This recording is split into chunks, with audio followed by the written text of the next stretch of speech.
پرو زړګي کړم رنزورا وکنا را باندې جوړي د بلتان سلام دلاسا وکنا تخلی مخي جوای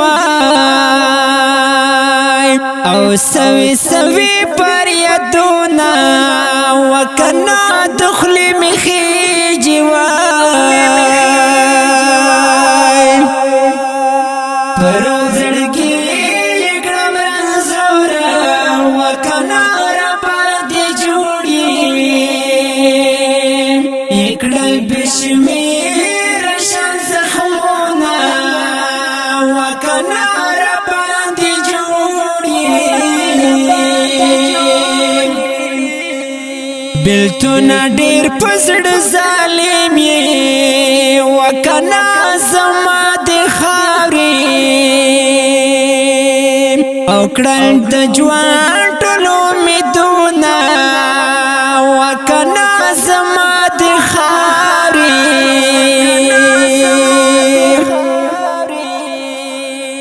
په هیڅ صورت مې نه هېرېږي وکنا خوږه لورکۍ مې او راته مخته مخته شینه وکنا خوږه لورکۍ مې زما د جوان د یو سکون وکنا رانه جدا وای او له هغې ورځې ارام یمه وکنا چې شوه جدا وای للی اپن مې شو د تند خړو خاورو زور دی للی اپن مې شو د تند خړو خاورو زور دی سینه کې پړ مخې معصوم زړګی زمان سکور دی سینه کې پړ مخې معصوم زړګی زمان سکور دی ارشد په زړه باندې زخمي یم وکنا پور ستیم او زړه قرار کلا کوي نه وکنا پور ستیم زړه مې بچا کل وزیر دا وکنا نصیب فقیر دا او در پدر می ګرځوینا وکنا نصیب فقیر دا پرو زړګي ارشد خوګمان شو وکنا داسې زخمي شو او تر مرګي پروغ نشم وکنا داسې زخمي شو د خوږې مور د زړه ټوټاوي وکنا ته یې ښکلاوي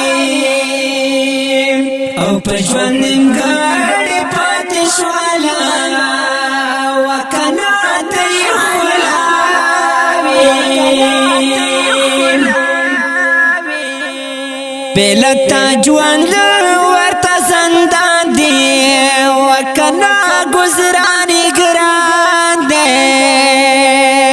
او ورته ناورځي خوبونه وکنا ګزران یې ګران دی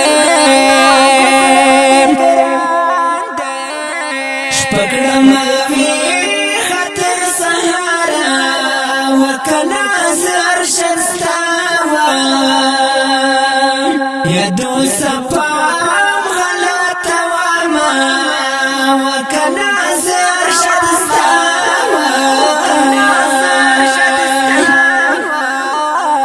د مور او پلار د زړه درمان وي وکنا شول خزانه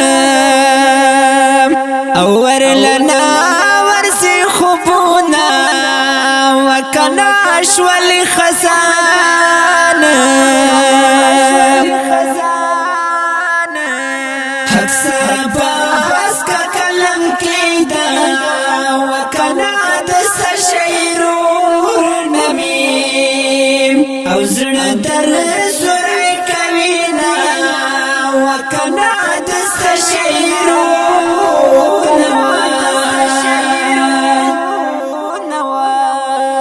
ګرانو خو غویر مینوالو دا غمجن مصري په فرمایش د شهید الله وفا شاعر د حقسار چمکنی او د ارشد د ورکوټي لورکې په یاد او आवाज وړاندې کوي په ډیره مینه صدیق وفا چمکنی والسلام.